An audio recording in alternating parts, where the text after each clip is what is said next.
मेरे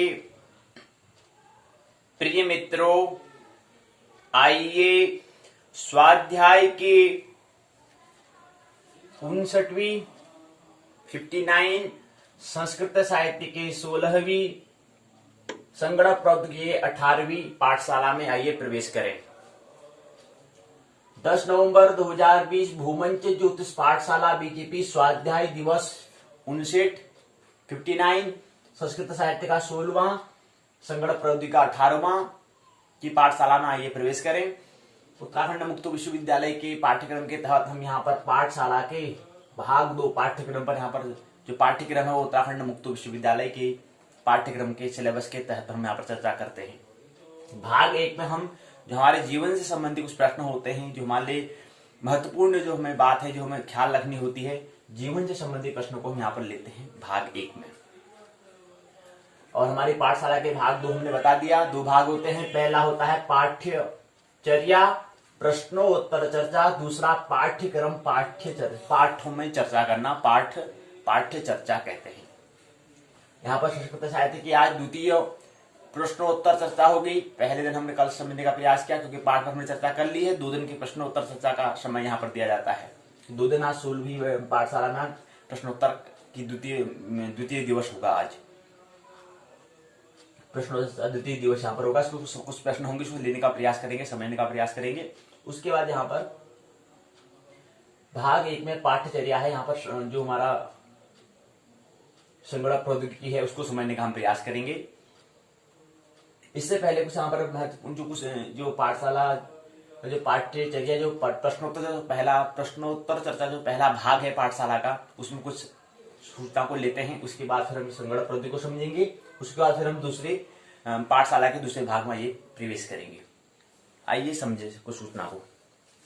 एक सूचना है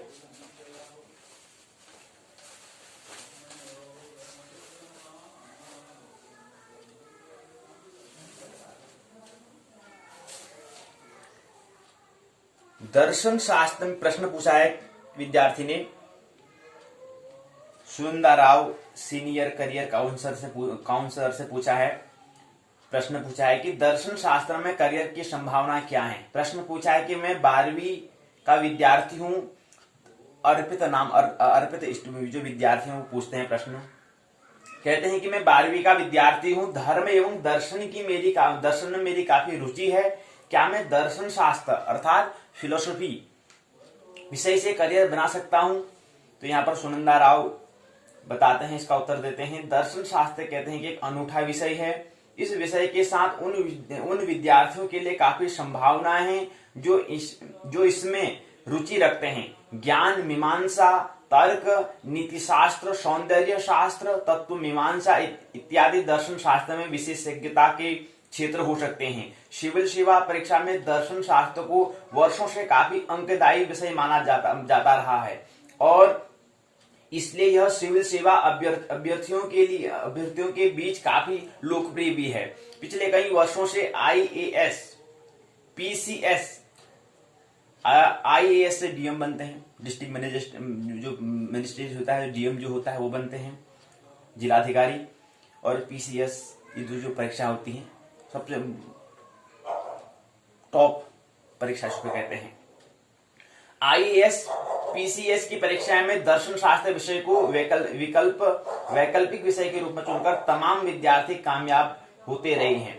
आपको पहले 12वीं के बाद आपको ग्रेजुएशन करना पड़ेगा, अंडर ग्रेजुएशन करना पड़ेगा, स्नातक करना पड़ेगा अर्थात BA जिसे कहते हैं, BSc जो भी होते हैं वो करना पड़ेगा। आपको BA करना होगा और फिर दर्शन शास्त्र से आपको परास्नातक पोस्ट ग्रेजुएट आपको करना होगा। सामान्यतः BA की डिग्री 3 वर्ष की होती है, MA की 2 वर्ष की डिग्री होती है। अगर इस विषय के साथ आप उच्चतर अध्ययन करते हैं तो फिर आपके लिए शिक्षण कार्य में भी काफी संभावना होंगी। आप NET, National Eligibility Test, National Testing Agency के द्वारा जो कराया जाता है, आप नेट परीक्षा उत्तीर्ण करके या इस विषय में PhD doctor of philosophy degree हासिल कर विश्वविद्यालय में प्रोफेसर पद के लिए अप्लाई कर सकते हैं। इस बात पूछा गया है, प्रश्न पूछा गया था, इसका उत्तर यहाँ पर दिया गया। इसी क्रम में दूसरा है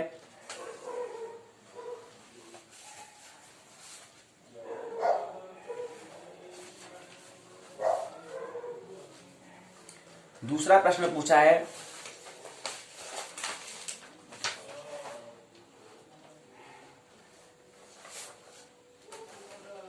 दूसरा प्रश्न है, दूसरा सूचना कुछ आचार्य रजनीश कुछ कह रहे हैं, आध्यात्मिक विचारक हैं। मुखड़ा क्या देखें दर्पण में, खतरे में जीना ही तो जीना है। परिचित सुरक्षा से अपरिचित खतरा बेहतर है। क्यों? क्योंकि इसी से जीने का रस, जीने की ऊर्जा, जीने की चुनौती मिलती है। पूर्णता में जीना ही जीवन का लक्ष्य है। मेरा संदेश है, मेरा मैसेज है, मन को विसर्जित करो और तुम परमात्मा को उपलब्ध हो जाओगे। इस ख्याल को छोड़ दो कि तुम विशिष्ट हो, साधारण हो जाओ और तुम असाधारण हो जाओगे। अपनी अंतरात्मा के प्रति प्रामाणिक हो जाओ और समस्त धर्मों का पालन हो जाता है। जब अपनी आत्मा के प्रति आप प्रामाणिक हो जाते हैं तो समस्त धर्मों का पालन हो जाता है। जीवन को पूर्णता में जीना ही जीवन का लक्ष्य है। खतरे में जीना ही तो जीना है। परिचित सुरक्षा से अपरिचित खतरा जो है बेहतर होता है। क्यों? क्योंकि इसी से जीने का रस, जीने की ऊर्जा, जीने की चुनौतियां मिलती हैं। जब तुम्हारे पास मन नहीं होता है तब तुम्हारे पास हृदय होता है। जब तुम मन में नहीं होते तभी तुम्हारा हृदय धड़कना शुरू करता है, तभी तुम्हारे पास प्रेम होता है।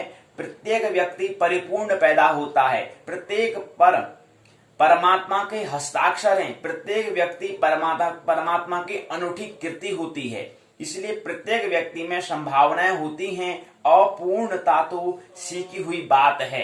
जीवन एक बड़ी प्रतिध्वनि का केंद्र है। यदि मनुष्य के जीवन को परिवर्तित करना हो तो स्पष्ट भेद करना होगा।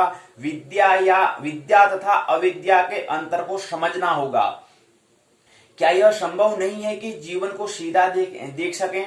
यानी शिक्षा का मूल उद्देश्य कहीं ऐसे निर्माण में, सृजन में निहित है कि शिक्षार्थी जीवन को सीधा देख सके। जीवन आधुनिक समय में शास्त्रों और सिद्धांतों के प्रतिपादित हो रहा है। शिक्षा भविष्य उन्मुख होने के स्थान पर अतीत उन्मुख हो रही है। इस कारण से, क्योंकि विज्ञान जो है वह अतीत की तलाश है, ज्योतिष भविष्य की तलाश है। लेकिन यहाँ पर क्या हो रहा है, अभी जीवन आधुनिक समय में शास्त्रों और सिद्धांतों से प्रतिपादित हो रहा है। शिक्षा भविष्य उन्मुख होने के स्थान पर क्या हो रही है, अतीत उन्मुख हो रही है। विज्ञान की हम ज्यादा बात करते हैं।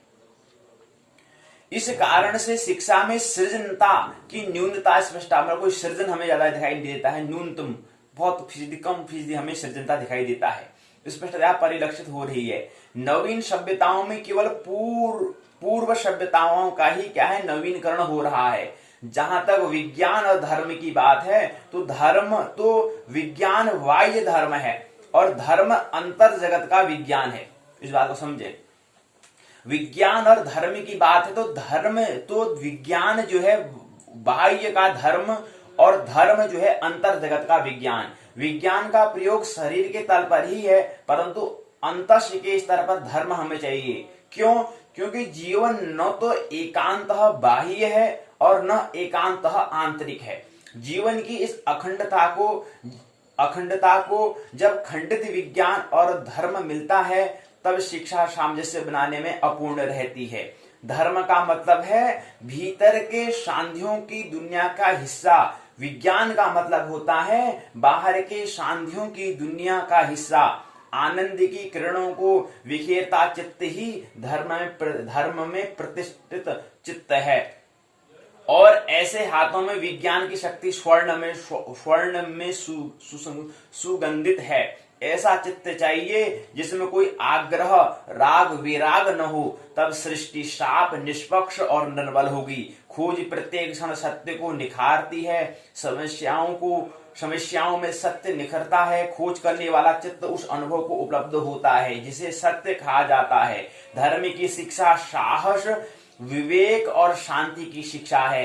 धर्म की शिक्षा अभय, जागरूकता और निर्विचार मौन की शिक्षा है। शिक्षा ऐसी संस्कृति का जन्म करवाए जो भेद पैदा न करवाती हो। बच्चे का जन्म भेद रहित होता है, लेकिन समाज, संस्कृति, शिक्षा, ज्ञान के कम अवबोधन के कारण भेद पैदा हम करते हैं। यही भेद को जानने के स्थान पर भेद बढ़ना शुरू हो जाता है। एक ऐसी शिक्षा व्यवस्था बने जो छात्रों को यह न कहे कि झूठ न बोलो, अभी तो यह सिखाए कि जब झूठ बोलो तो जानो कि झूठ बोल रहे हो, पहचानो कि घबराने की कोई जरूरत नहीं, क्योंकि झूठ बोलने का बुनियादी कारण भय है। भय के कारण हम झूठ बोलते हैं जी।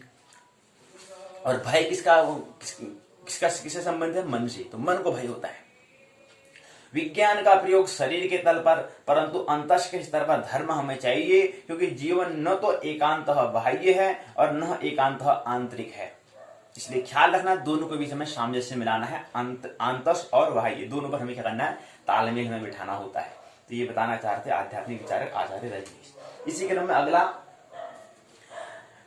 यहाँ पर इसी क्रम में महात्मा गांधी कुछ अपना विचार देना चाह रहे हैं। आइए उस विचार को सुनने का हम प्रयास करें।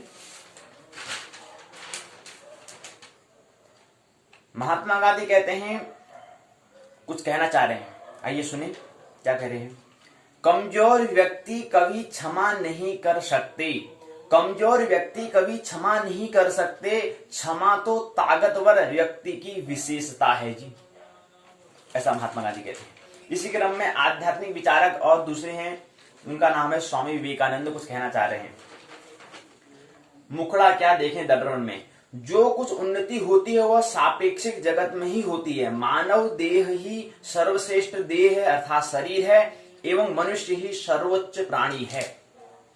यहां पर तभी तो शास्त्रों में कहा है मोक्ष का द्वार, मनुष्य शरीर को क्या है? मोक्ष का द्वार कहा है। यही यहाँ पर स्वामी विवेकानंद कह रहे हैं कि सर्वश्रेष्ठ देह है, मनुष्य ही सर्वोच्च प्राणी, सबसे उच्च प्राणी में मनुष्य आता है। यहां से छलांग लग सकती है ब्रह्म की ओर। मुक्ति ही हमारा चरम लक्ष्य है, यानी कि मोक्ष निर्माण की हम जो बात करते हैं वही मुक्ति की यहाँ पर बात हो रही। तो मुक्ति ही हमारा चरम लक्ष्य है। विद्या ददाति विनयम सा विद्याया विमुक्ते, मतलब मुक्ति जो करे, ऐसी विद्या जो मुक्त करे, जो स्वतंत्रता प्रदान करे, जो मोक्ष प्रदान करे, निर्वाण प्रदान करे, वो विद्या है, वही विद्या कहलाएगी। अन्यथा विद्या नहीं कहलाएगी और तो जानकारी हो जाएंगी। तो उनके स्वामी विवेकानंद कहते हैं, क्या कहते हैं ये सुनिए। ज्ञान सर्वमेव वर्तमान है, मनुष्य केवल उसका आविष्कार मात्र ही करता है। वेद समूह ही यह चिरंतन ज्ञान है, जिसकी सहायता से ईश्वर ने इस जगत की सृष्टि की है।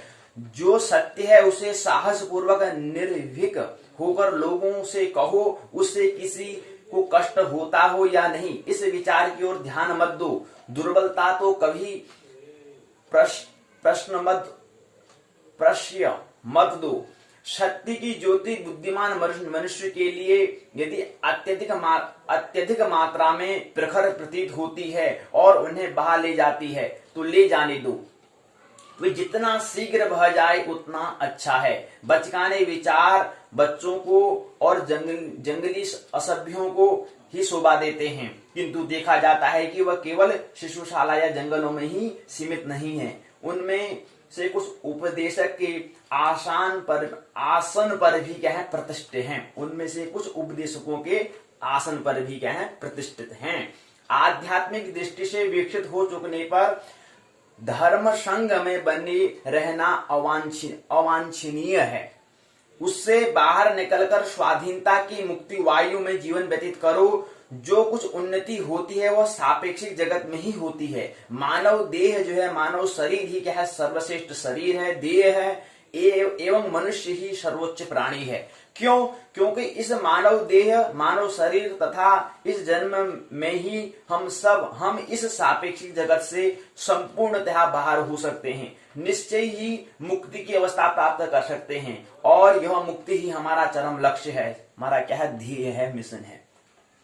केवल हम ही नहीं, बहुत से अन्य व्यक्ति भी मुक्तावस्था प्राप्त कर चुके हैं। अतएव आगे चलकर कितने ही अधिक श्रेष्ठ शरीर में क्यों न जाएं, वे रहेंगे सापेक्ष स्तर पर ही। और हमारी अपेक्षा कुछ भी अधिक उपलब्ध न कर सकेंगे, क्योंकि मुक्ति लाभ के अतिरिक्त और कौन सी उच्चावस्था का लाभ किया जा सकता है। देवदूत कभी कोई बुरे कार्य नहीं करते हैं, इसलिए उन्हें कभी दंड प्राप्त नहीं होता, अतएव वे मुक्त भी नहीं हो सकते।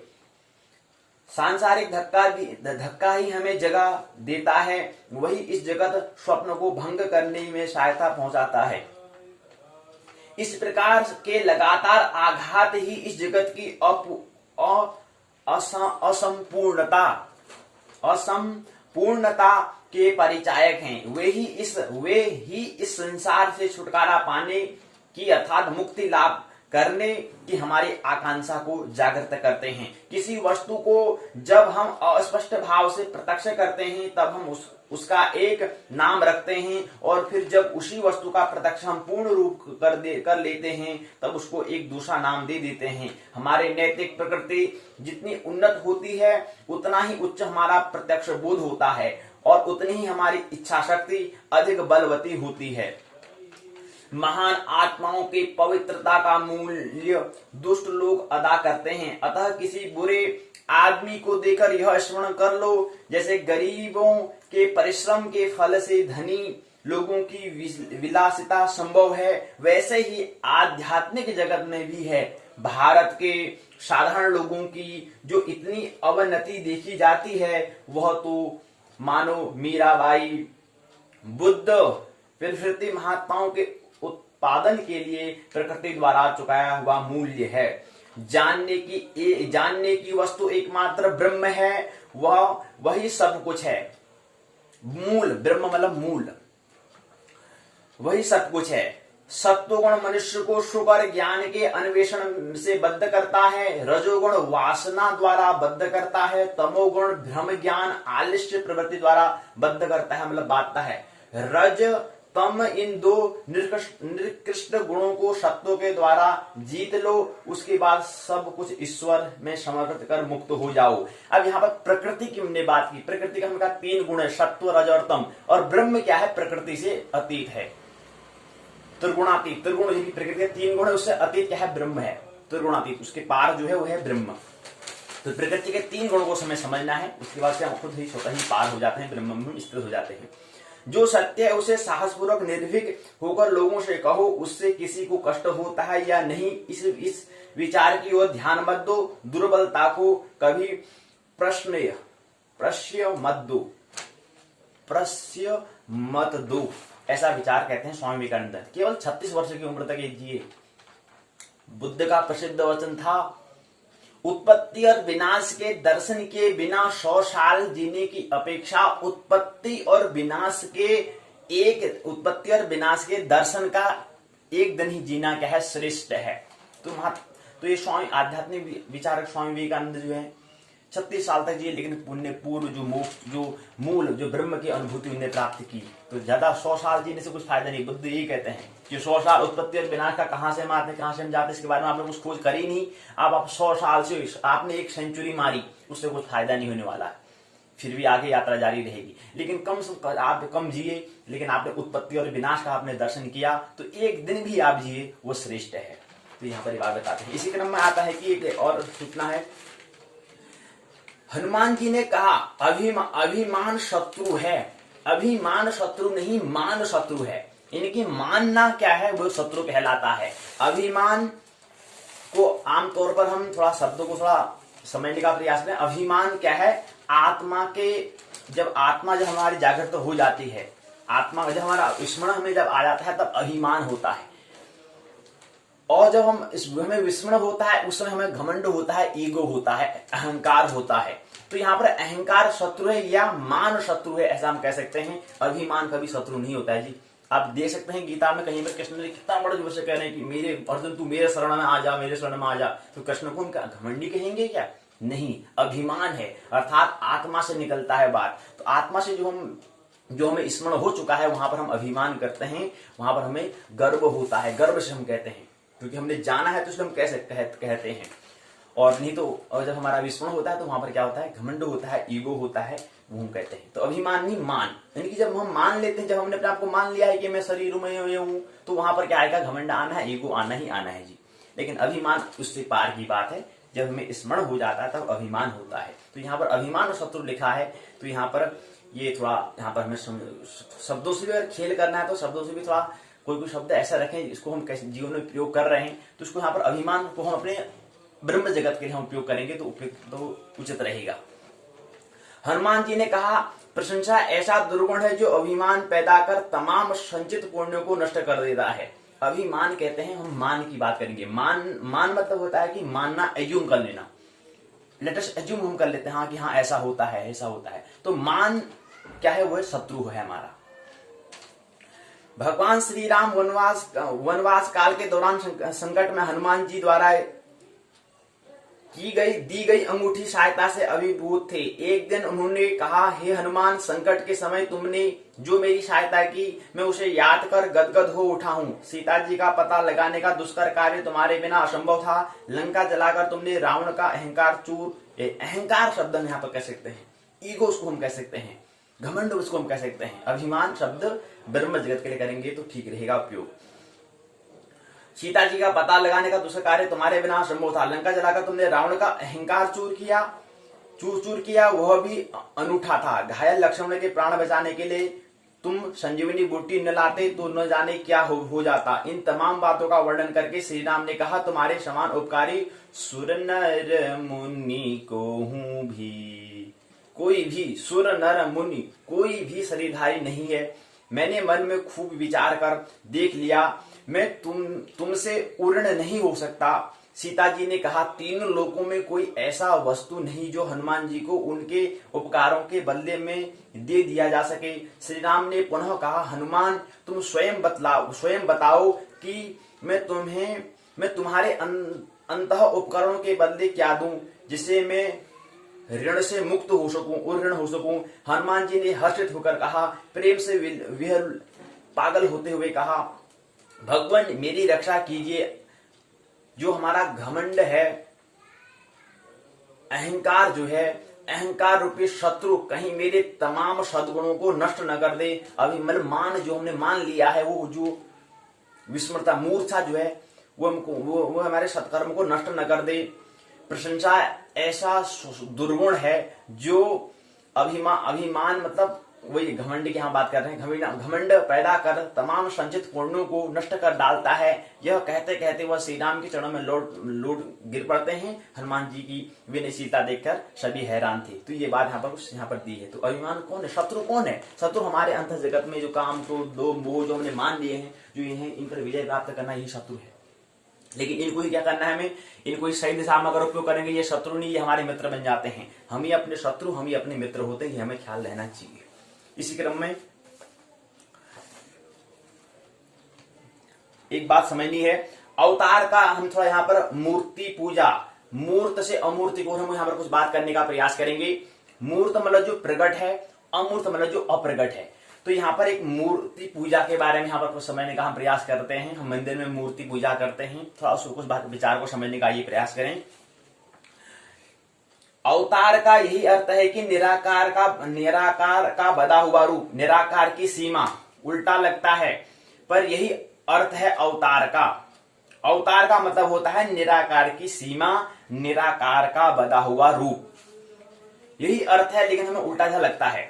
एक झरोखा जहां से बड़ा आकाश दिखाई पड़ जाता है, एक झलक। निराकार से सीधी मुलाकात नहीं होगी, पहले तो उसे कहीं आकार में ही उसकी प्रतीति होगी, फिर जिस आकार में उसकी प्रतीति हो जाए, उस आकार से बार बार उसी प्रतीति में उतरना आसान हो जाएगा।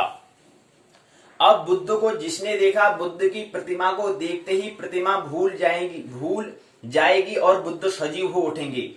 जिसने बुद्ध को चाहा है और प्रेम किया है, ज्यादा देर नहीं लगेगी कि यह पत्थर की प्रतिमा विलीन हो जाए, सजीव व्यक्तित्व स्थापित हो जाए, ज्यादा देर नहीं लगेगी। तो बुद्ध हो कि महावीर हो कि कृष्ण हो कि क्राइस्ट हो, ये सब अपने पीछे व्यवस्थाएं छोड़ गए हैं। जिन व्यवस्थाओं से उनको चाहने वाला व्यक्ति कभी भी उनसे पुनः संबंधित हो जाए। और आकार बहुत बड़ी व्यवस्था है, और मूर्ति को बनाने की जो कला या विज्ञान है उसमें बहुत सी बातों का ख्याल और हिसाब रखा गया है। अगर उतनी सारी बातों के हिसाब और ख्याल से मूर्ति बनाई गई हो तो गहरे परिणाम ले आएगी। जैसे 2-3 बातें हमें ख्याल में रखना, ख्याल कर लेना जरूरी है। अगर आपने बुद्ध की प्रतिमा देखी है तो बुद्ध की प्रतिमा को हजारों प्रतिमाओं को देखकर भी एक बात पक्की अनुभव में आ जाएगी कि प्रतिमाएं व्यक्ति की कम और किसी भाव दशा की ज्यादा हैं। बुद्ध की 1000 प्रतिमा रखी हो तो व्यक्ति की कम किसी भाव दशा की स्टेट ऑफ माइंड की प्रतिमाएं हैं। अगर बुद्ध को गौर से देखेंगे, बुद्ध की प्रतिमा पर ध्यान करेंगे तो थोड़ी ही देर में एहसास होना शुरू हो जाएगा कि एक अद्भुत अनुकंपा का, एक महाकरुणा का जो आपको चारों तरफ से घेरने लगे।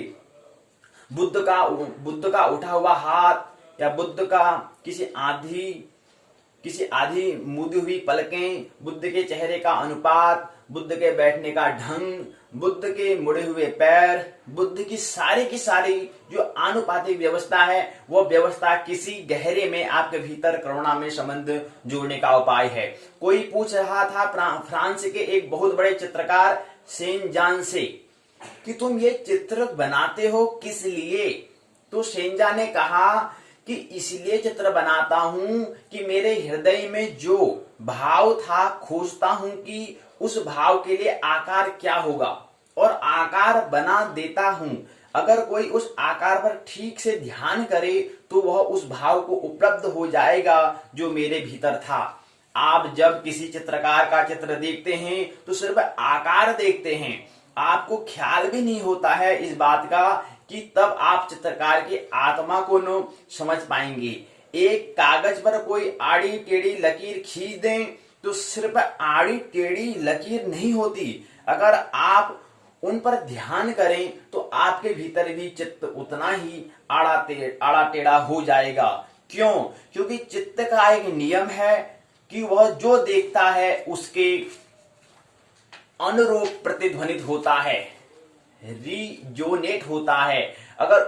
अगर उतनी ही लकीरें आड़ी टेढ़ी न खींची जाए, एक विशेष अनुपात में खींची जाए, तो आपका चित्त उनको देखकर उस विशेष अनुपात को उपलब्ध होता है। एक फूल को देखकर आपको जो खुशी उपलब्ध होती है, आपको पता भी नहीं होगा कि वह फूल की पंखुड़ियों के अनुपात की है, फूल की पंखुड़ियों के अनुपात की है। फूल के होने का जो ढंग है वह आपके भीतर, आपके हृदय को भी फूल के होने का ढंग देता है। अगर एक सुंदर व्यक्ति के चेहरे को देखकर आपको आकर्षण पैदा होता है तो आपको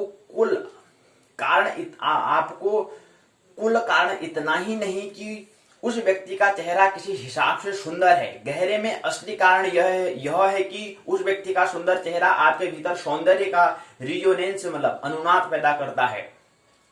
आपके भीतर भी कोई चीज उस सुंदर के साथ सुंदर हो उठती है और कुरूप के साथ कुरूप हो जाती है। कुरूप व्यक्ति के पास बैठकर आपको जो परेशानी होती है वह क्या परेशानी है, सुंदर व्यक्ति के पास बैठकर आपको जो सुखद प्रतीत होती है वह कौन सी प्रतीति है। असल में सुंदर अनुपात आपके भीतर भी सौंदर्य की धारा को बहाता है, आपको सुंदर बना जाता है। कुरूप का अर्थ ही केवल इतना है, गैर अनुपातिक, नॉन प्रोपोर्शनेट, आड़ा तिरछा, जिससे भीतर कोई समध्वनि पैदा नहीं होती, संगीत नहीं पैदा होता, विशृंखलता पैदा होती है, अराजकता पैदा होती है, भीतर सब कंपित हो जाता है। जर्मनी का एक चित्रकार नृत्यकार पीछे आत्महत्या करके मरा, निरिंजस्की उसका नाम था, और जब उसने आत्महत्या की और उसके घर की जांच पड़ताल हुई तो जो लोग भी उसके घर में गए वे 10-15 मिनट के बाद बाहर आ गए और उन्होंने कहा कि उसके घर में जाना ठीक नहीं है, वहां कोई भी आदमी इतने दिन रुक जाए तो आत्महत्या कर लेगा। बड़ी अजीब सी बात थी, उस घर के भीतर क्या होगा। निरिंजस्की ने एक एक दीवार को इस तरह से चित्रित किया था, सिर्फ 2 ही रंगों का उपयोग करता था वो अपने आखिरी 2 साल में, लाल, सुर्ख और काला। बस 2 ही रंग का उपयोग करता था। एक एक दीवार, फर्श, छत सब क्या है पुती हुई थी, काला और लाल। 2 साल वह यही काम कर रहा था उधर भीतर।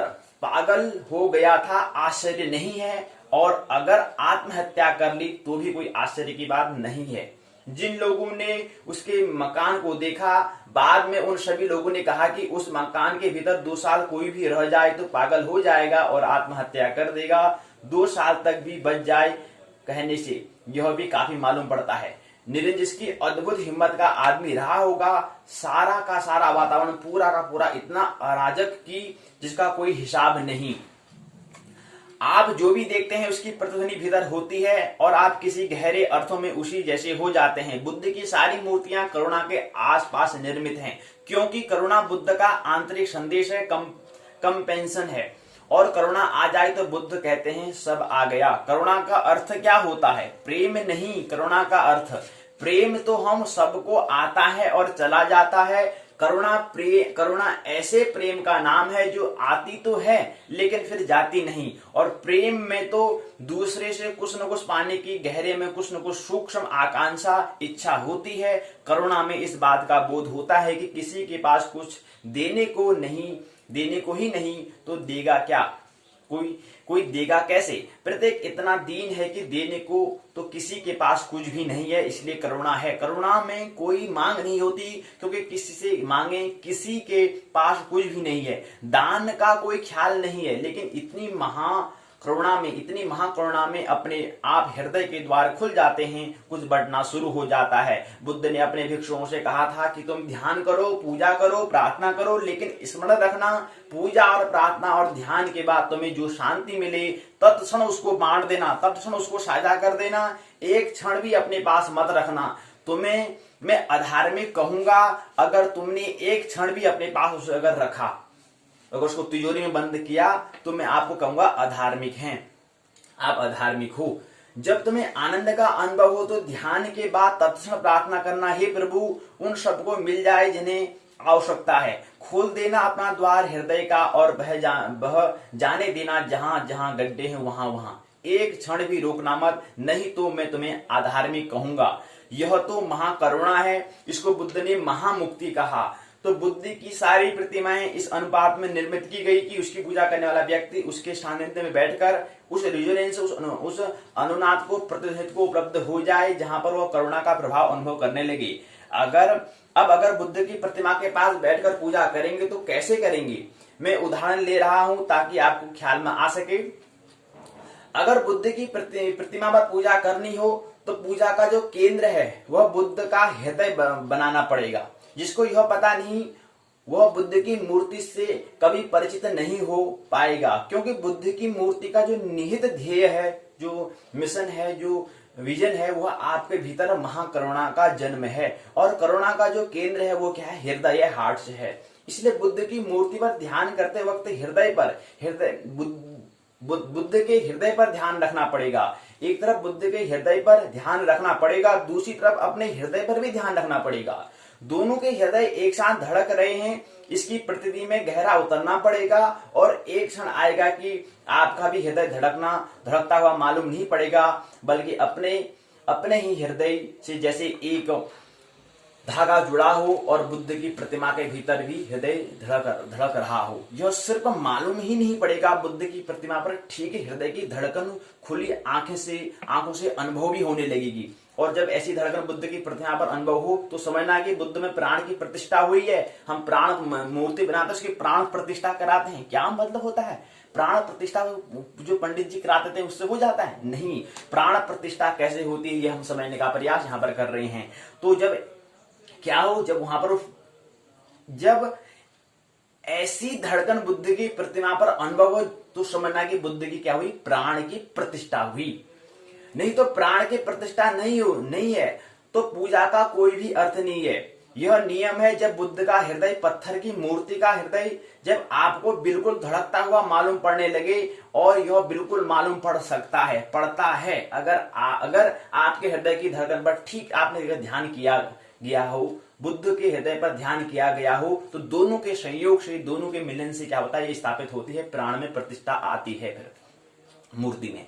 और तब आपको भी हृदय बुद्ध की प्रतिमा में भी धड़कता है। तब बुद्ध की जो प्रतिमा, जो मूर्ति है, वो भी धड़कनी शुरू होती है। जैसे कि दर्पण में आपकी प्रतिछवि दिखाई पड़ती हो। दर्पण में आपने ख्याल किया कभी, मिरर में, दर्पण में आपकी जो तस्वीर, जो पिक्चर, जो चित्र जो दिखाई पड़ती है, उसका हृदय धड़कना या नहीं धड़कता है?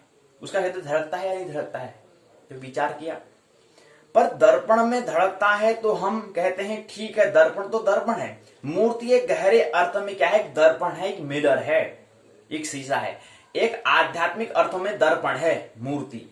और ठीक ऐसे ही मूर्ति में हृदय धड़कता हुआ मालूम पड़ने लगेगा। और जब हृदय धड़कता हुआ मालूम पड़े, तब पूजा की शुरुआत होती है। जब तक मूर्ति हृदय न धड़के, तब तक पूजा की कोई शुरुआत नहीं होती। क्यों? क्योंकि मूर्ति तब तक पत्थर ही है, तब तक मूर्ति नहीं बनी। यह भी हमें ख्याल में ले लेना महत्वपूर्ण है। तब तक मूर्ति पत्थर है, तब तक मूर्ति नहीं बनी। जब तक जीवंत न हो गई हो, तब तक कि उसमें, जब तक कि उसमें प्राण प्रतिष्ठित न हो गए हो। अगर बुद्ध की प्रतिमा पर अगर ध्यान करना है तो हृदय पर हमें करना पड़ेगा। अगर महावीर की प्रतिमा पर हमें ध्यान करना है तो दूसरा केंद्र है। अगर क्राइस्ट की प्रतिमा पर अगर ध्यान करना है तो तीसरा केंद्र है। अगर कृष्ण की मूर्ति पर, प्रतिमा पर अगर ध्यान करना है तो चौथा केंद्र है। और दुनिया में जितने भी प्रतिमाएं हैं, जितनी भी मूर्तियां हैं, प्रत्येक प्रतिमा, प्रत्येक मूर्ति किसी पृथक केंद्र पर निर्मित होती है। तो बुद्ध की मूर्ति पर अगर हमें करना तो हृदय पर ध्यान हमें करना पड़ेगा। और उसके साथ हमें अपने हृदय पर भी ध्यान हमें देना पड़ेगा। तब जाकर दोनों का संयोग से क्या होती है, वहां पर बुद्ध की मूर्ति में प्राण प्रतिष्ठा होती है। और बड़ी हैरानी की बात है कि उन प्रतिमाओं को हजारों साल तक एक समाज पूछता रहेगा और उसे कुछ भी पता नहीं होगा कि वह किस केंद्र की प्रतिमा को पूज रहा है। अगर केंद्र का पता नहीं है तो आपका प्रतिमा से कभी कोई संबंध नहीं होगा। आप फूल रख कर आ जाएंगे, धूप जला के आ जाएंगे, हाथ जोड़कर लौट आएंगे। आप पत्थर के सामने से ही लौट आए हैं, क्योंकि ध्यान रहे, पत्थर को प्रतिमा बनाना पड़ता है, मूर्तिकार नहीं बनाएगा, वो आपको बनाना पड़ेगा। मूर्तिकार तो सिर्फ आकार देता है पत्थर को, पर उसको प्राण कौन देगा? उसको तो प्राण पूजा करने वाला देगा।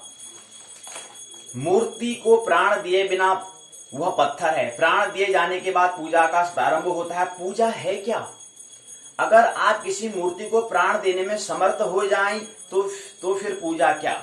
फिर पूजा क्या होगी? जैसे ही मूर्ति को प्राण दिया जा सके, वैसे ही वह जीवंत व्यक्तित्व हो गया।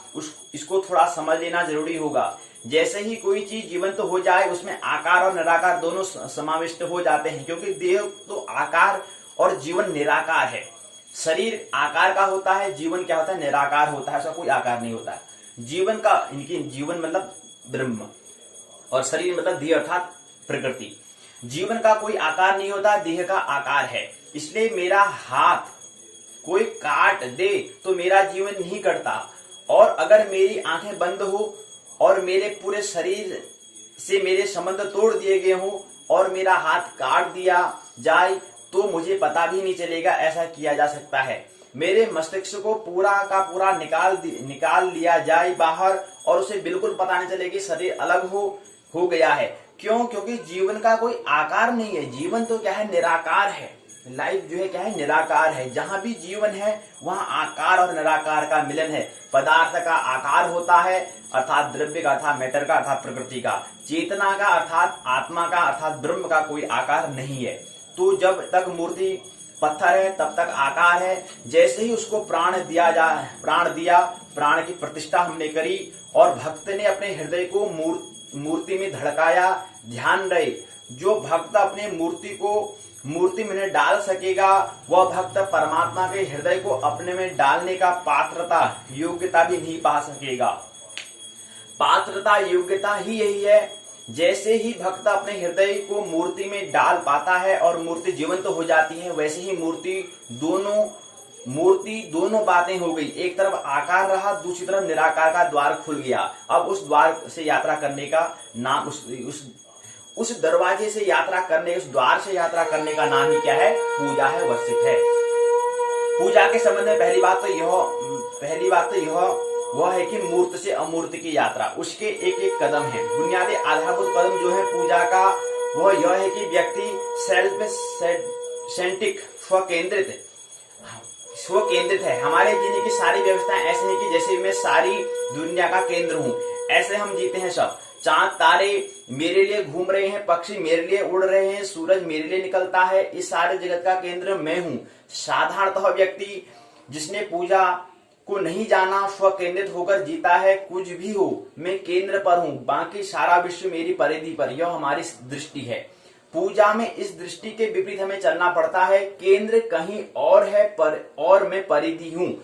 पूजा का सारा सूत्र केंद्र कहीं और है, मैं परिधि में हूँ, मैं क्या हूँ, परिधि पर हूँ, सर्कमफ्रेंस पर हूँ।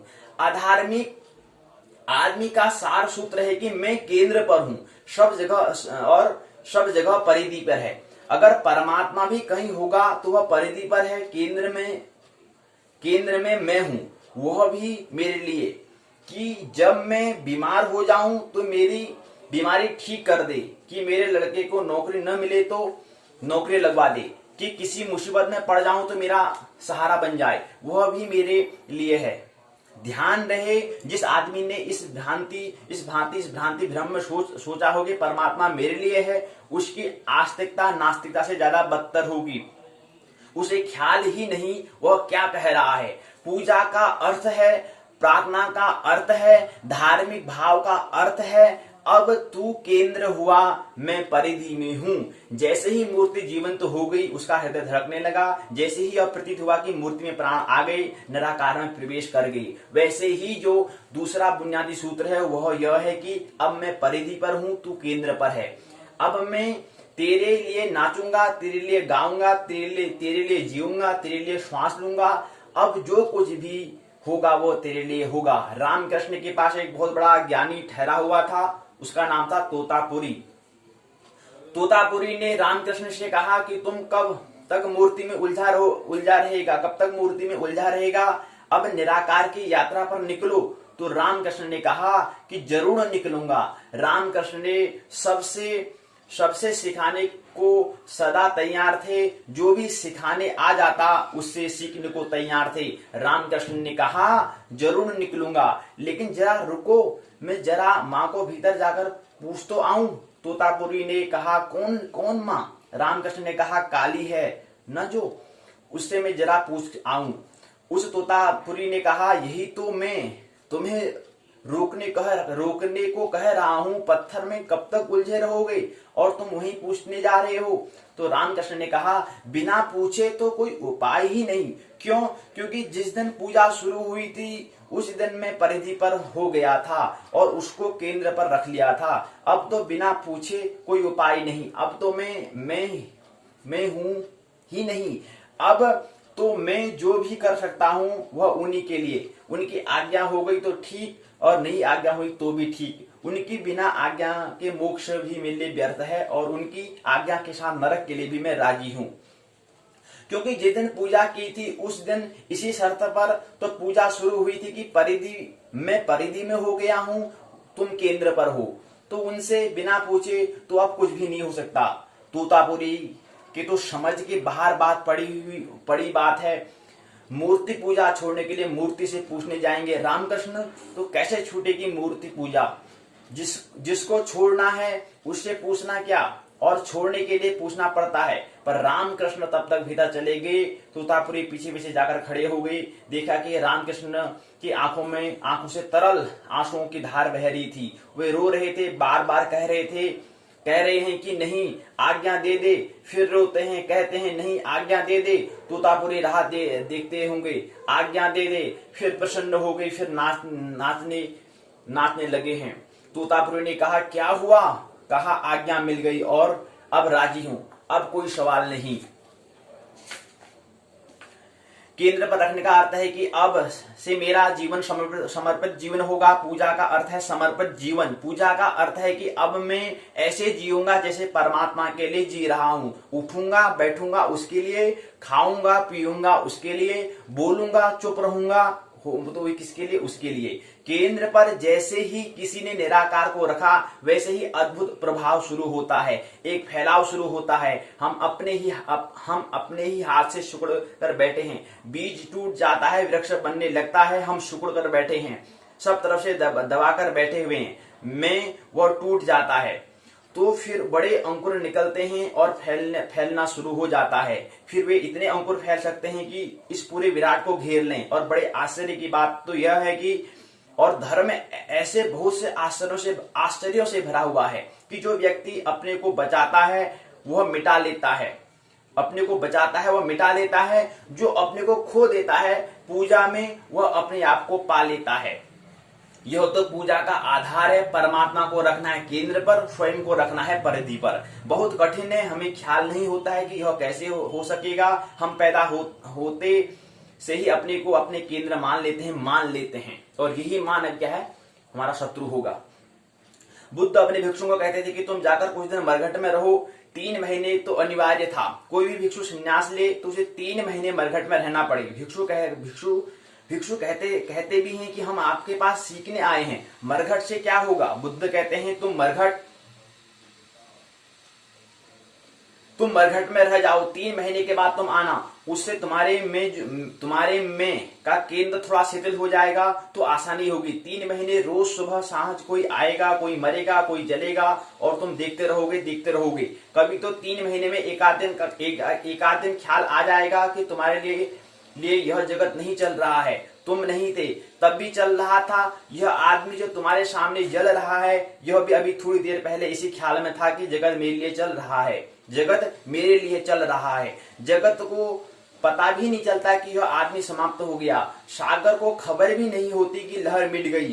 तुम देखो और देखते रहना, किसी दिन तुम्हें भी, जिस दिन तुम्हें ख्याल आ जाए यह जगत तुम्हारे लिए नहीं चल रहा है, तुम आ जाना, उसी दिन आराधना शुरू हो सकेगी। पूजा, प्रार्थना, यहां से एक शब्द, नया शब्द आता है आराधना, तो बहुत महत्वपूर्ण शब्द है शब्द आराधना। तो आराधना कहां से शुरू होगी, यहां से आराधना शुरू होती है। शब्दों के उच्चारण करने से नहीं, बात को समझना पड़ेगा कि आराधना कैसे शुरू होती है, तो जाके वहां तक प्रारंभ होगा आराधना, प्रार्थना, पूजा। इन शब्दों को भी समझें, ये अंतस्थ जगत के, हृदय के जगत के हमें जब उतरना पड़ेगा तब जाके इनका महत्व डूबना पड़ेगा, तब जाके हमें समझ में आता है कि ये कुछ क्या है, अनुभूति का नाम है। तो आराधना तब शुरू होती है, उसी दिन से साधना शुरू हो सकेगी। जब तक तुम केंद्र पर हो तब तक पूजा, प्रार्थना, ध्यान का कोई उपाय नहीं। भ्रांति है लेकिन बहुत मजबूत है। पूजा शुरू होती है इस भ्रांति के विसर्जन से, इसलिए पूजा में शब्द गिर जाता है, तू शब्द महत्वपूर्ण हो जाता है।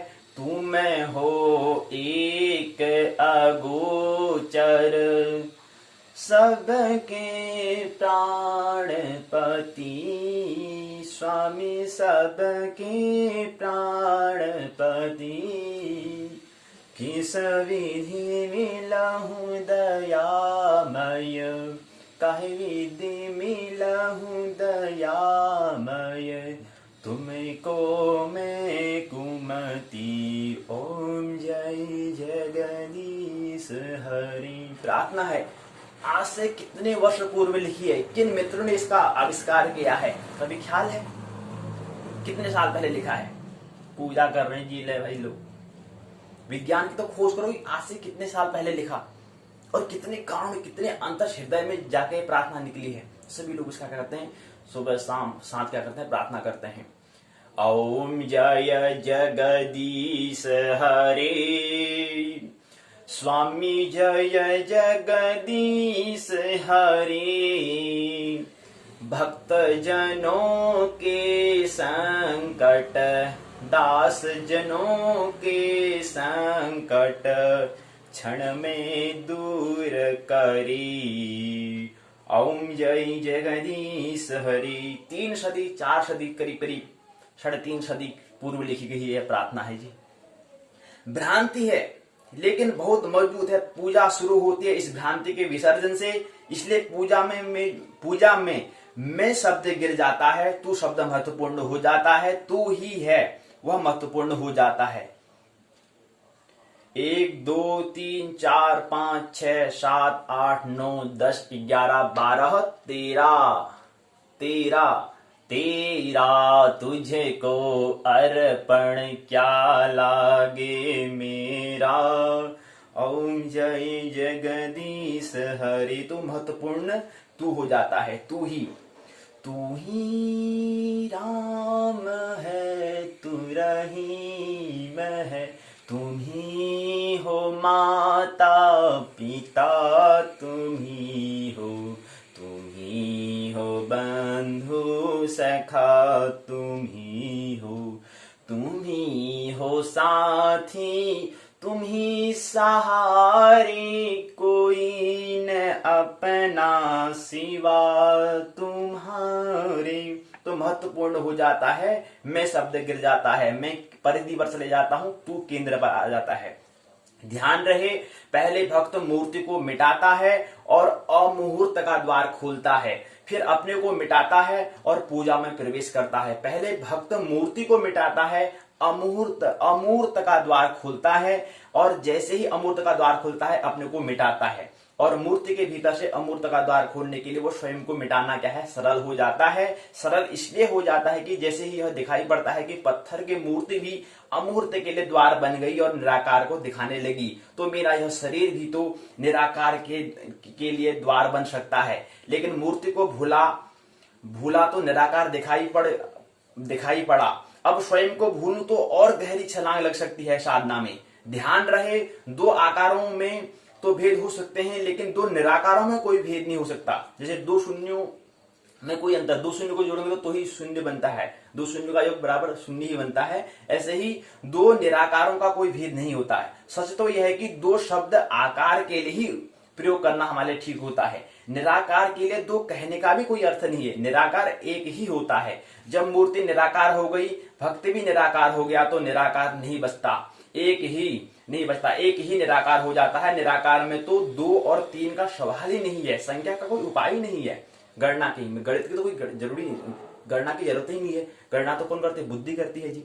यह तो आधार है, लेकिन आधार तो व्यवहृत करने की, उसको उपयोग में लाने की अनेक विधियां हैं। 2-4 सूत्र समझ लेने जैसे हैं। जैसे सूफियों ने पूजा के लिए नृत्य को डांग, नृत्य में नाचना, नृत्य करना, नृत्य को गहरा मूल्य दिया है। भक्तों ने भी दिया है। मीरा ने, चैतन्य ने बहुत मूल्य में दिया है नृत्य को। नृत्य की कुछ खूबियां हैं जिसके कारण अनेक भक्ति की साधनाओं ने नृत्य को चुना। नृत्य की पहली खूबी तो यह है कि नृत्य करते समय, डांस करते समय अधिकतर यह प्रतीत होता है कि आप शरीर नहीं हैं। नृत्य की जो गति है, वो उसकी जो मूवमेंट है, वो तीव्र गति में थोड़ी ही देर में आप और आपके शरीर का साथ टूट जाता है। असल में आपकी चेतना और आपके शरीर का एक साथ एक एडजस्टमेंट है, एक संयोजित व्यवस्था है। आप जो काम दिन रात करते हो सुबह से सांझ तक, उस काम करने में वह संयोग कभी नहीं टूटता, वह व्यवस्थित रहता है।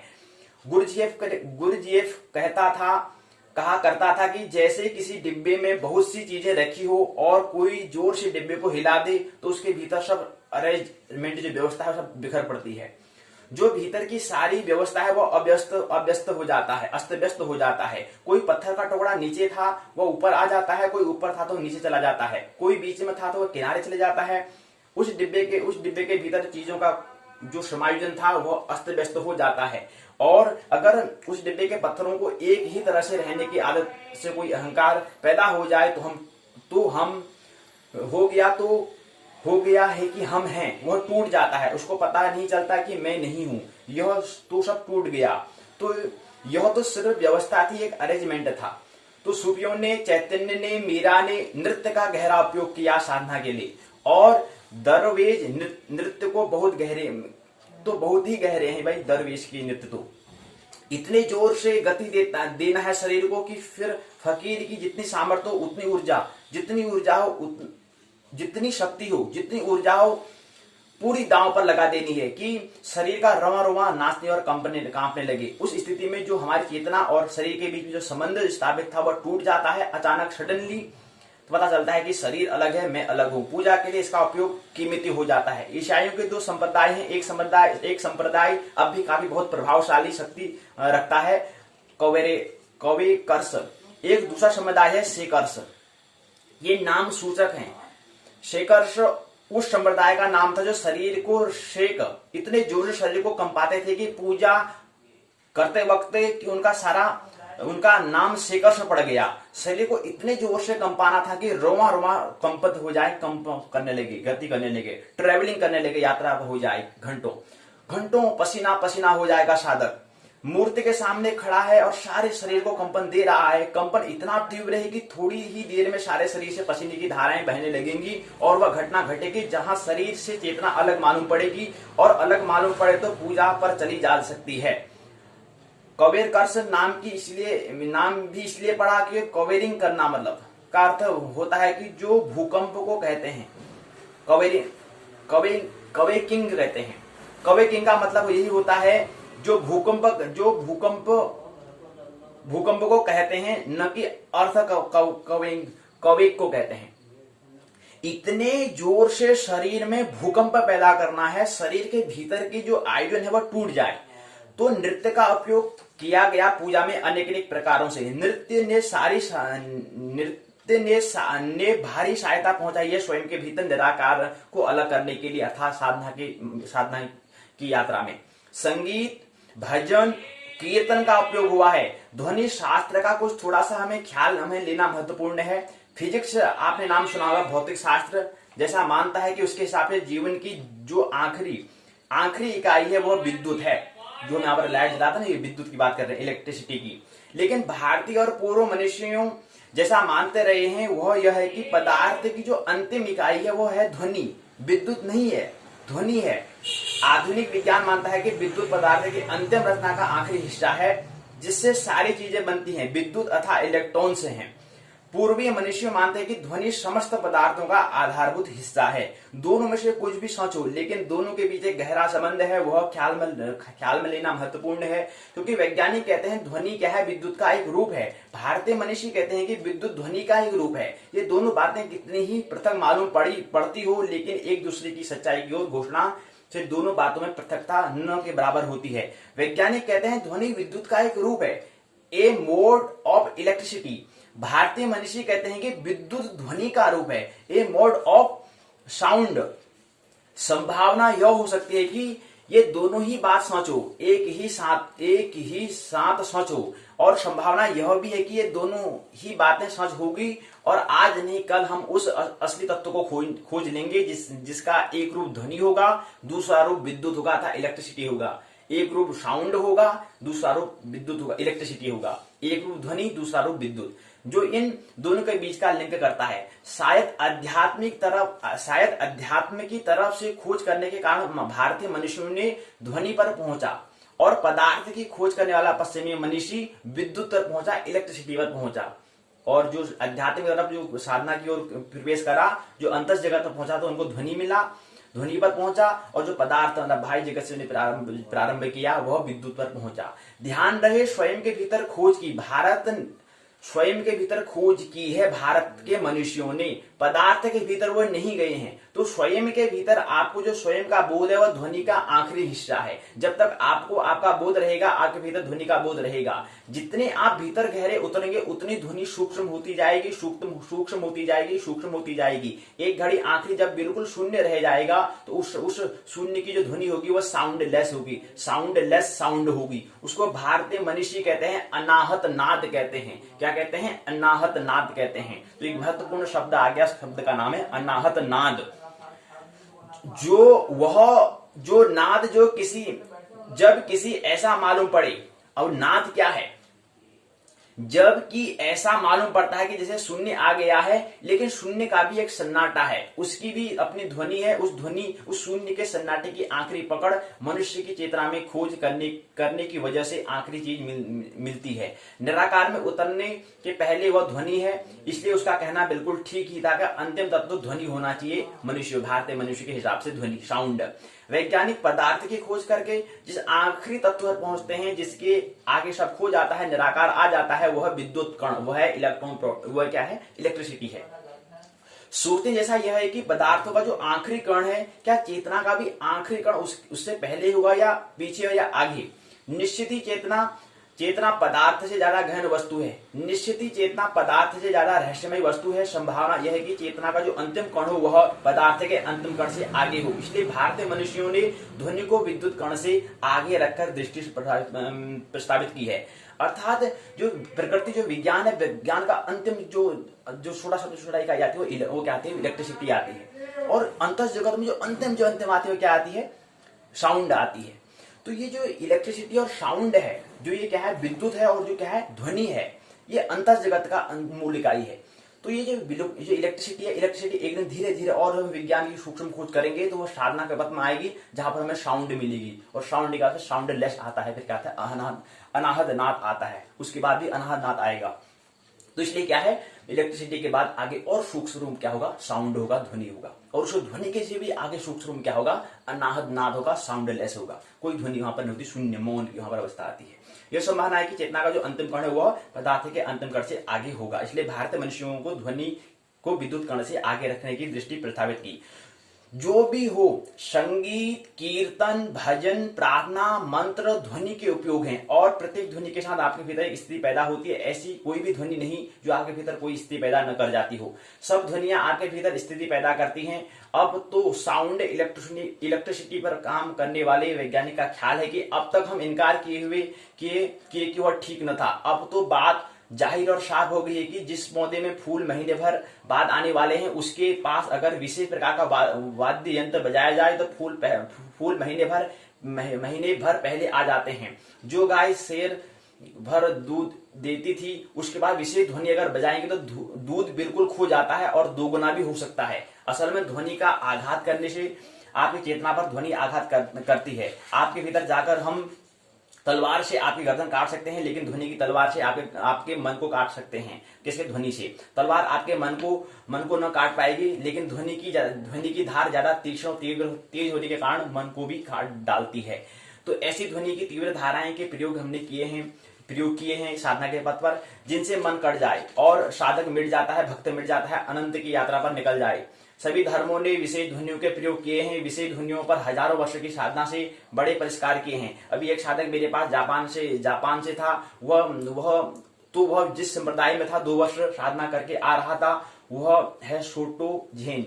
उसमें साधक को मुंह की तरह आवाज कराई जाती है 24 घंटे। साधक खाना खा लेता है, विश्राम कर लेता है, बस छोड़कर 3 बजे रात उठ जाता है, स्नान करके बैठ जाता है, मुंह बोलता रहता है।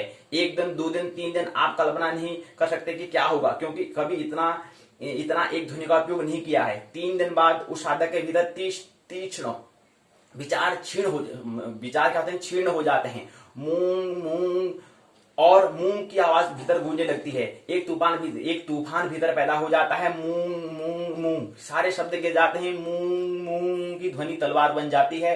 3 दिन में और सब विचार को काट कर गिरा देती है। 7 दिन पूरे होते होते उस साधक को मुंह की आवाज करनी पड़ती है। वह चाहे बैठा हो चाहे चल रहा हो, मुंह की आवाज चलने लगती है। वह उसके रोए पर व्याप्त हो जाती है। वह खाना खाना उसके लिए मुश्किल हो जाता है उसको, क्योंकि जब वह खाना खा रहा है तब भी मुंह की आवाज चल रही है। नींद 7 दिन के बाद कठिन हो जाती है, क्योंकि वह सो रहा था, लेकिन होंठ क्या है उसके? मुंह की आवाज में आवाज कर रहे हैं।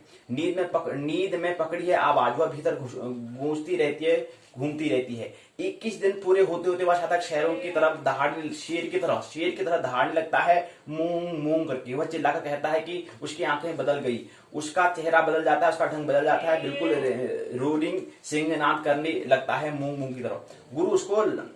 गुरु उसको लगाए रहता है, वह जारी रखे। जैसे ही सिंहनाद शुरू होता है वैसे ही गुरु उससे कहता है कि और जोर से। फिर खाना पीना सोना बंद हो जाता है, खा भी नहीं सकता है, गैप भी नहीं बचता है, मुंह की आवाज चलती रहती है। 4थे सप्ताह में उसकी नींद, उसका भोजन, उसका स्नान सब विदा हो जाता है। फिर सिर्फ मुंह की आवाज जैसी आती है। वह बिल्कुल पागल हो जाता है। ठीक उस जगह पहुंच जाता है जहां पागल आदमी मुश्किल से कहीं पहुंचता है, उस किनारे पर, जहां उसको अब कोई होश नहीं है, सिर्फ आवाज मुंह की आवाज रह गई है। उसने पूछा, नाम तुम्हारा क्या है? वो कहता मुंह। 1 महीना 1 महीना निरंतर से चलता रहता है, उसे अपने शरीर का बोध नहीं रह जाता, बल्कि एक ध्वनि का ही बोध रह जाता है। मैं कौन हूँ उसे उसका कुछ पता नहीं है, उस पर सब पाबंदी रखनी पड़ती है, उसको रोक कर रखना पड़ता है। वह कहीं भी जा सकता है, कुछ भी कर सकता है, अब उसे कुछ भी पता नहीं है। अब उसे 24 घंटे विजिल पहरा रखना पड़ता है। जिस दिन से उसको सिंह की आवाज शुरू होती है और खाना पीना नींद बंद हो जाता है, उस दिन से उस पर पूरा पहरा देना पड़ता है। अचानक आखिरी क्षणों में आखिरी आवाजें लगाता है, इतनी भयंकर आवाजें लगाता है कि जिसका कोई हिसाब नहीं लगा सकते हैं। जितनी शक्ति होती है वो सारी आवाज में निकल जाती है। जैसे भीतर कोई घाव खुल जाता है, भीतर कोई प्रेत जग उठता है, वो आवाज लगाए चला जाता है, और आखिरी हुंकार जैसे ही उसकी हो जाती है, वैसे ही वह शांत हो जाता है। जैसे लहर उठी तूफान की, आखिरी छलांग लेकर गिर गई, जैसे आखिरी क्लाइमैक्स आ गया, आखिरी चरम स्थिति आ गई, और फिर वह सब चीजें बिखर गई। फिर वह आदमी गिर जाता है। कभी 7 दिन, कभी 15 दिन, कभी 21 दिन में वह बिल्कुल शांत पड़ा रहता है, हाथ पैर भी नहीं हिलाता है, शांत हो जाता है। और जब 7 दिन, 14 दिन, 15 दिन बाद आदमी वापस लौटता है, तो वह वही आदमी नहीं होता है, जो वह आदमी दूसरा हो जाता है। तब वो कहते हैं कि the old man has died, वह पुराना आदमी मर जाता है, डाई हो गया, मर चुका है। यह तो नया आदमी है, इसमें कुछ भी पुराना नहीं खोजा जा सकता, न इसका क्रोध है, न इसका काम है, न इसका लोभ है, इसका कुछ भी पुराना नहीं, सब खो गया है। यह बिल्कुल आदमी है, डिसकंटिन्यूस है, पुराने से इसका नया सातत्य टूट गया है। अब मैं मुंह के प्रयोग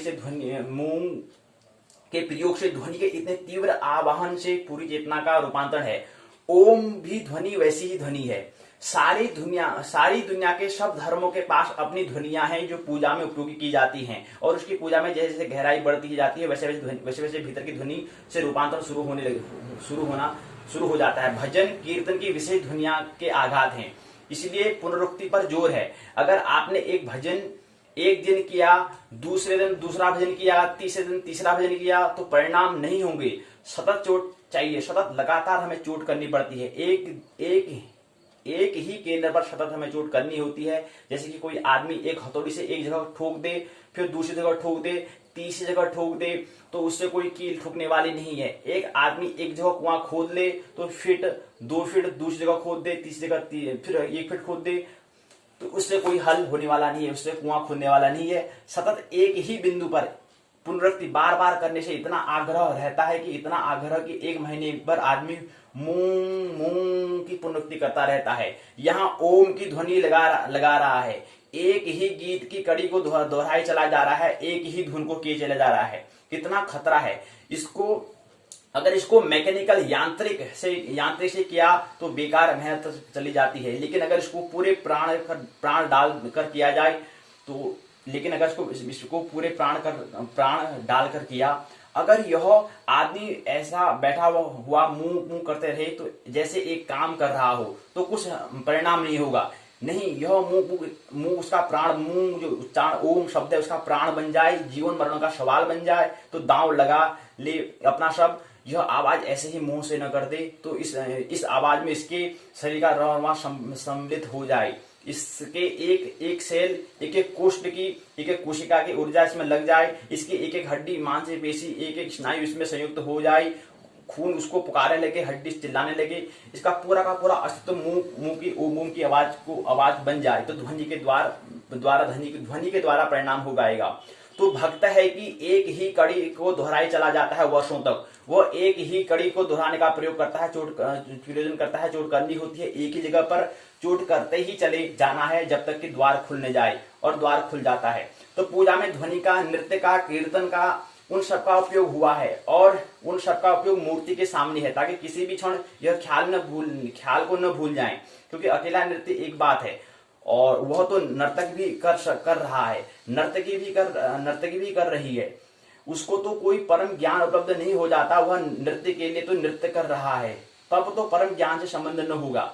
यह तो मूर्ति के सामने चल रहा है सारा क्रम, यह तो उस मूर्ति के सामने चल रहा है जिसमें प्राण डाल दिए गए हैं, जिसमें अपने प्राण डाल दिए हैं, और वह मूर्ति 24 घंटे स्मरण दिलाते रहेगी कि नृत्य के लिए नृत्य नहीं, यह तो नृत्य परिधि पर है, केंद्र तो वहां है, केंद्र तो तू है, उसके लिए सारा नृत्य चल रहा है। स्मरण बना रहे कि पूरे वक्त यह नृत्य मूर्ति के आसपास चलता रहे, यह नृत्य के लिए नृत्य नहीं है, यह किसी परम सत्ता से छलांग लेने की तैयारी है। वह इस मूर्ति स्मरण दिलाती रहे तो ही है, अन्यथा तो नाचने वाली है, गीत गाने वाले हैं। वे भक्तों से बहुत अच्छा गीत गा लेते हैं, इससे कुछ भी नहीं होगा। गाने वाला गाने के लिए गाता है, प्रयोजन गीत है या प्रयोजन संगीत है। भक्त को संगीत से प्रयोजन नहीं है, भक्तों को गीत से प्रयोजन नहीं है, भक्त को राग बिठाने से प्रयोजन नहीं है, भक्त को क्रम में नाचने से प्रयोजन नहीं है। भक्त को प्रयोजन है कुछ और। वह प्रयोजन यह है कि वह इतना मस्त हो जाए, इतना छोड़ पाए अपने को कि कोई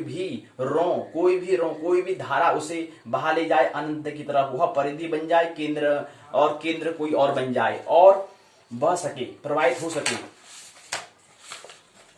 यह प्रवाहित होने के लिए एक लिक्विडिटी पैदा हो सके, उसमें ये सब तरल हो जाए, बहने लगे। तो अक्सर भक्त रोता हुआ मिलता आपको दिखाई देता है। तकलीफ से भगवान सामने हो रहे हैं। भक्ति की आंख जैसे रोई है, वैसे कभी किसी आंख ने नहीं रोई। प्रेमी की भी आंख जब रोती है तो उसमें भी यह बात नहीं होती। प्रेमी की आंख में भी बहुत तरह की क्षुद्रताएं इकट्ठी हो जाती हैं, लेकिन भक्ति की आंख अकारण होती हैं। प्रेम से आगे भक्ति है, ख्याल हमें रखना चाहिए। कोई प्रयोजन नहीं है, सिर्फ अब कोई उपाय नहीं, निरुपाय है भक्त। और मन का एक नियम है कि निषेध की बात को जल्दी स्वीकार कर लेता है, क्योंकि निषेध की बात में कुछ सिद्ध नहीं करना पड़ता। एक आदमी कहता है कि ईश्वर नहीं है तो उसे कुछ भी सिद्ध नहीं करना पड़ता। वह सदा कहता है कि जो कहता है कि है वह सिद्ध करके बता देता है नहीं है।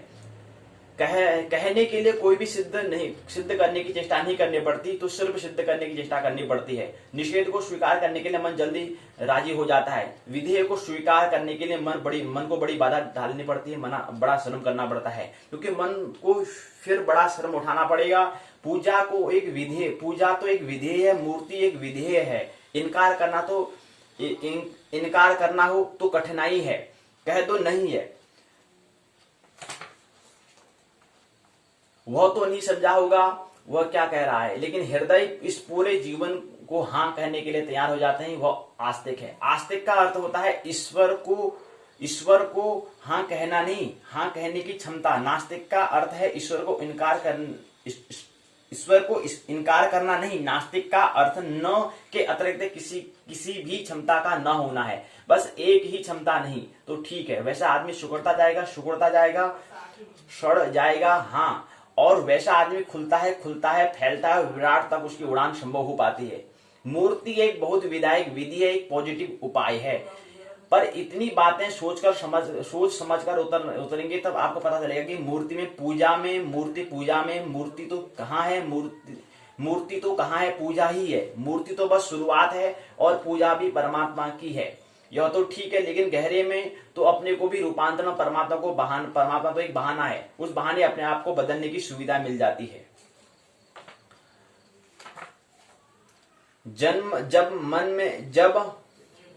जब मन में हम सोचते हैं कि किसी का हाथ प्रेम से हाथ में ले लें,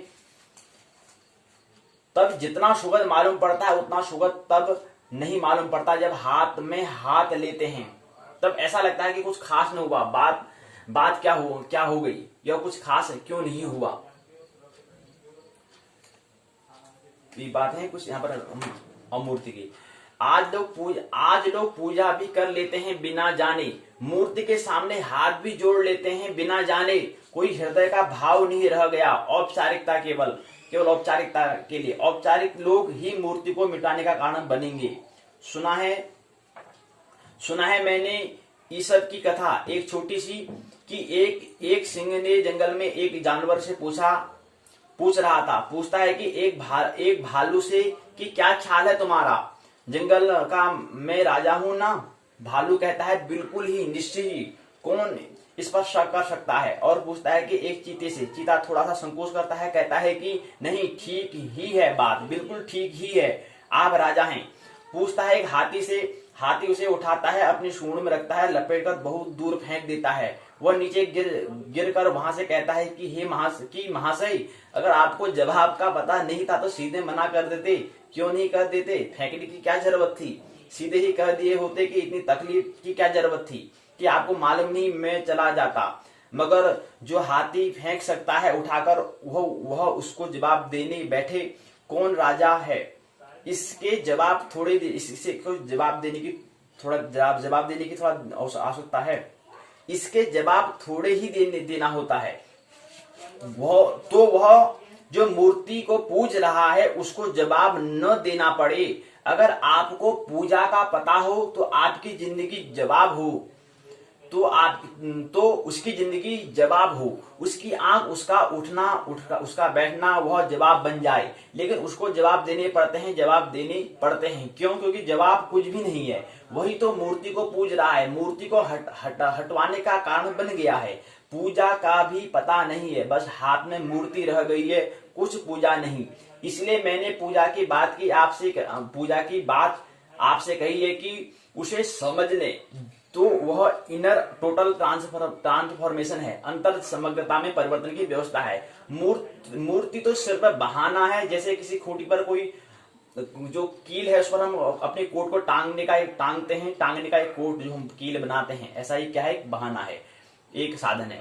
आप मुझे देख लें कि मैं एक खूंटी पर कोट को टांग रहा हूं, आप मुझसे कहने लगे कि यह क्या पागलपन है, इस खूंटी से क्या होगा, तो मैं आपसे कहूंगा कि खूंटी का कोई प्रयोजन नहीं है। मुझे तो कोट को टांगने के लिए एक व्यवस्था है, जो कील डाली है, केवल क्या है, मेरे को कोट को डालना है। कोट को मेरे क्या करना है, मेरे कोट को प्रयोजन है, मेरे कोट को क्या है, टांगना है, इसलिए मेरे को कील का प्रयोजन है। इसलिए मेरी खूंटी का प्रयोजन में से ज्यादा कोई प्रयोजन नहीं है, मुझे कोट से प्रयोजन है। मेरे को कोट को टांगना था, इसलिए मैंने खूंटी पर टांगा। तो खूंटी से मेरा कोई मतलब नहीं है। मुझे कोट टांगना था तो कोट टांग चुका है।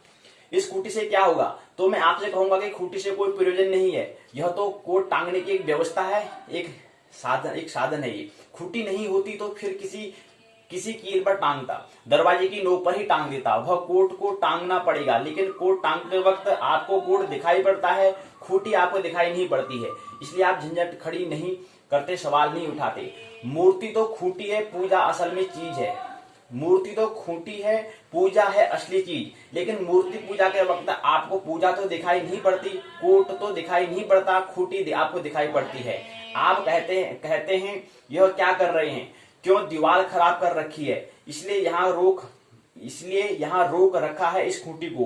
कोट हो गया अदृश्य, खूंटी रह गई दृश्य। तो पूजा का कोई भी पता नहीं है आसपास। मूर्ति बैठी रह गई है, तो मूर्ति बड़ी असहाय हो गई है, फिर और बड़ी पराजित हो गई है और बच न सकेगी, क्योंकि पूजा का प्राण ही उसे बचा सकता था। इसलिए मैंने पूजा की आपसे बात की। तो मूर्त से अमूर्ति की ओर यात्रा के बारे में हमने कुछ समझने का प्रयास किया। मूर्ति पूजा, ये कुछ यहाँ पर साधना के जगत में मनुष्य के द्वारा जो मूर्ति पूजा हम करते थे, इससे कुछ हमने संकेत देने का प्रयास किया।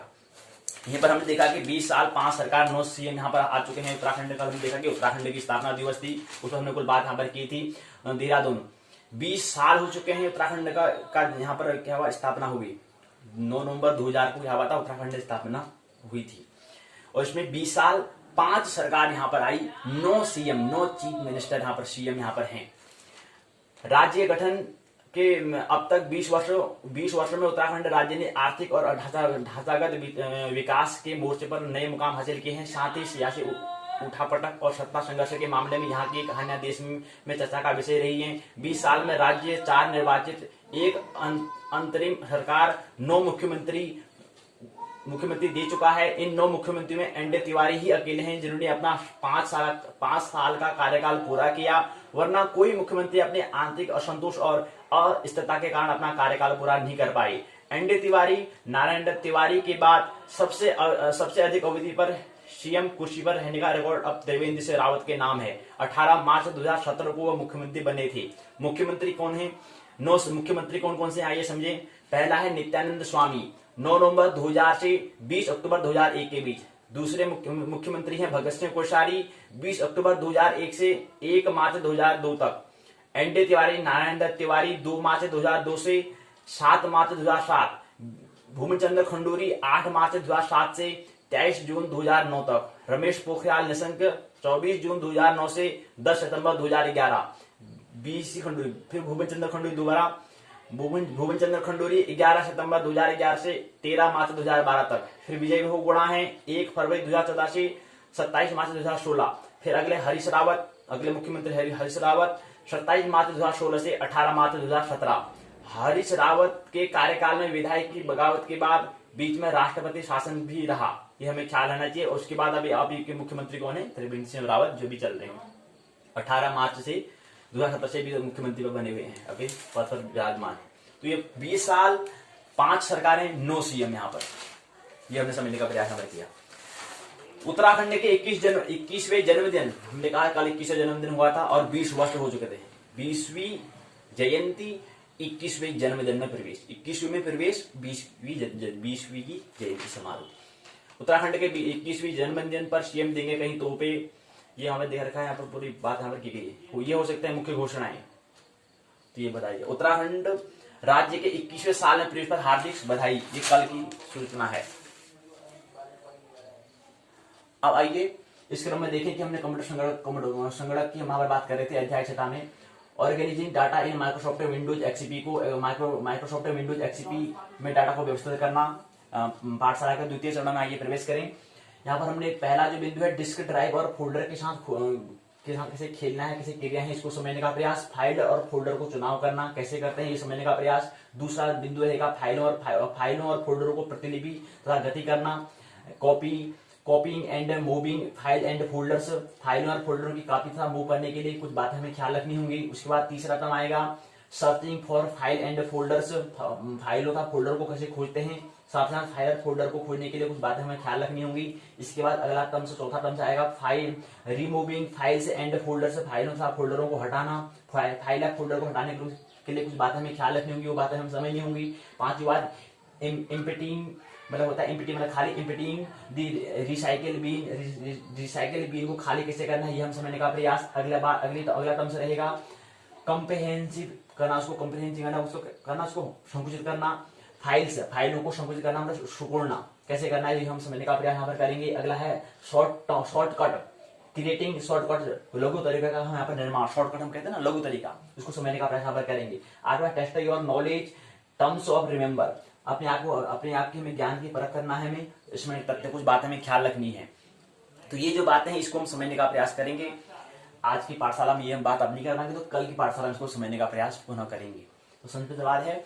और उसके बाद हमने द्वितीय चरण में क्या कहा था कि हमने यहाँ पर स्वाध्याय के यहाँ पर द्वितीय चरण पाठशाला का द्वितीय भाग है। यहाँ पर हम उत्तराखंड मुक्त विश्वविद्यालय के स्नातक प्रथम वर्ष के प्रथम प्रश्न पत्र संस्कृत साहित्य का अंतिम दिन है।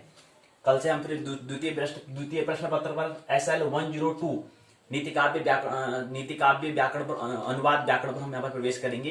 कल से पाठशाला में यहाँ पर हम संस्कृत साहित्य में दूसरे प्रश्न पत्र की ओर, प्रथम वर्ष के द्वितीय प्रश्न पत्र की ओर हम यात्रा करेंगे।